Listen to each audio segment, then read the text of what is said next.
Good morning, everyone, wherever you are. This is a quick, bite sized chunk about prediction markets. I thought today it would be interesting just to look at Polymarket, which is a phenomenon within the crypto industry. So, I'm going to start off by just giving you a little bit of an update about what's been happening with Polymarket. The first thing is that it is a prediction market. It is a betting market in essence. So if you go now onto Polymarket, there is a 48% chance that Bitcoin will be above 100K on Polymarket right now. So it's a little bit more than a financial derivative.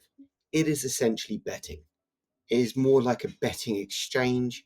You can go there, create your own bets, and then other people can match those bets or they can create their own bets. And betting exchanges, have existed for some time. But you may ask yourself the question, if you come from a regulatory point of view, how is it that they're able to operate with absolutely no KYC and no regulation whatsoever? Well, the marvel of the system is that they don't create the betting contracts themselves. The betting contracts are peer to peer, created by the users. What Polymarket is in effect doing is providing the infrastructure for matching, execution, and settlement of those bets. So think of it as a little bit like Uniswap, but for betting. And so the decentralization component, so these are a series of smart contracts, creates the regulatory arbitrage to take Polymarket out of the regulatory picture. But is that completely true?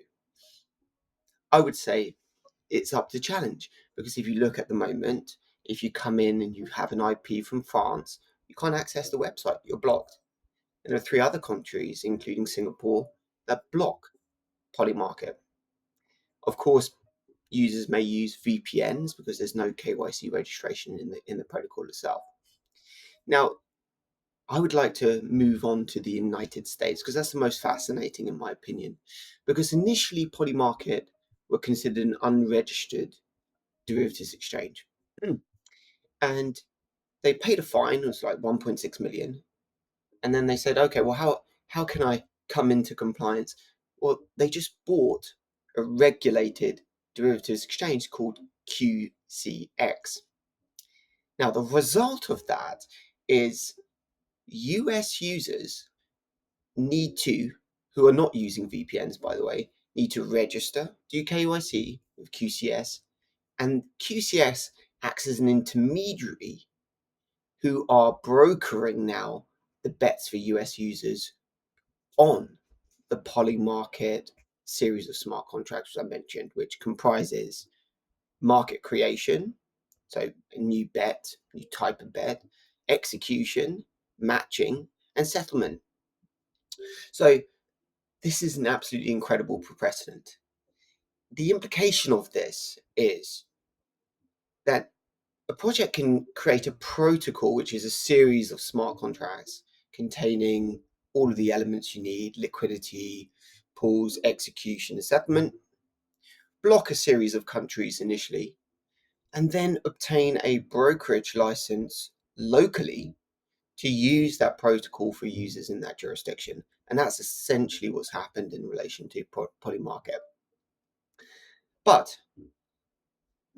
the wider implication is that if you have a broker sitting on the Polymarket DeFi infrastructure, a regulated broker on the DeFi infrastructure, well, those US users who are KYC'd are now trading with users in the world who may not be KYC'd. So, to a large extent, the CFTC has gone out on a limb to say, well, we're okay with that for now. And that is a very bold regulatory position for a regulator like the CFTC to take. I mean, I remember my experience 10 years with the CFTC. Absolutely no way there would be any chance of even conceiving of a shared DeFi market for settlement. So, with that in view, if I were Uniswap, I'd be setting up a regulated broker, for instance, in the US to trade RWAs and use settlement on the Uniswap protocol. So this heralds essentially the new age of DeFi backends, not regulated front ends, but regulated access points into those decentralized backends. I hope you have a great rest of the week. Thank you.